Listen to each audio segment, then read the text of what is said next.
Ces espèces de femmes magiques qui nous ramènent un petit peu à les histoires et les légendes de la Fondation de Marseille sont des prétextes pour nous approcher de la rivière et voir le monde d'aujourd'hui. On voulait des femmes d'aujourd'hui, on voulait une Marseillaise qui corresponde parfaitement au prototype de la femme moderne, dans une attitude tout à fait qui correspond à notre époque, pour qu'il puisse avoir une espèce d'identité par rapport aux visiteurs. C'était un grand cheval de bataille depuis mes 40 ans de travail dans l'art. Comment relier l'art contemporain avec ses formes les plus codées, les plus hermétiques et les plus de recherche que tout nouveau langage demande. Comment relier ça avec la communauté? Comment ne pas se couper complètement de la réalité du monde d'aujourd'hui et des gens qui sont censés partager cette œuvre?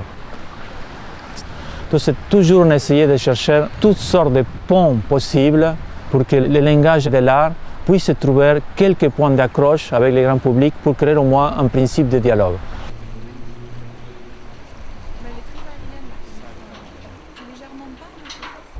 On a ouvert avec un nouveau commanditaire dans notre travail avec Lucie toute une nouvelle voie d'exploration qui aujourd'hui nous rend très heureux.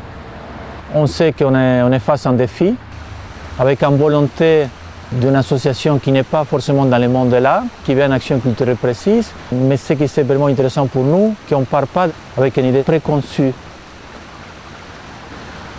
Ça commence avec un groupe de personnes avec une idée floue.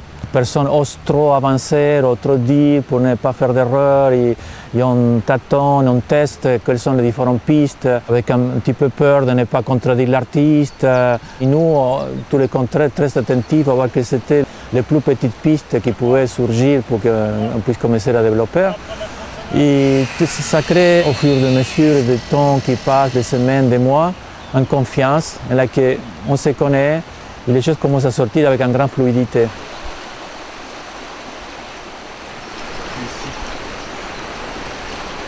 Et c'est là que les commanditaires ils deviennent aussi des co-créateurs.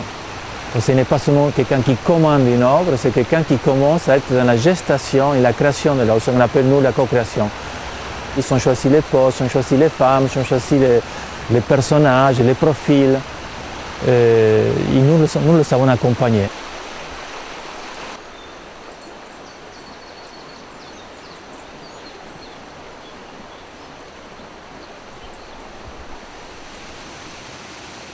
Je crois que l'art aujourd'hui, plus que jamais, il a besoin de créer des processus qui puissent vraiment apporter quelque chose à la société, autre qu'un produit simplement esthétique, être vraiment un mobilisateur. Ce qu'on appelle nous l'art catalyseur, c'est-à-dire ces capacités à l'art qu'il a de générer une espèce de réaction en chaîne dans laquelle nous on pense impliquer le maximum de personnes possible.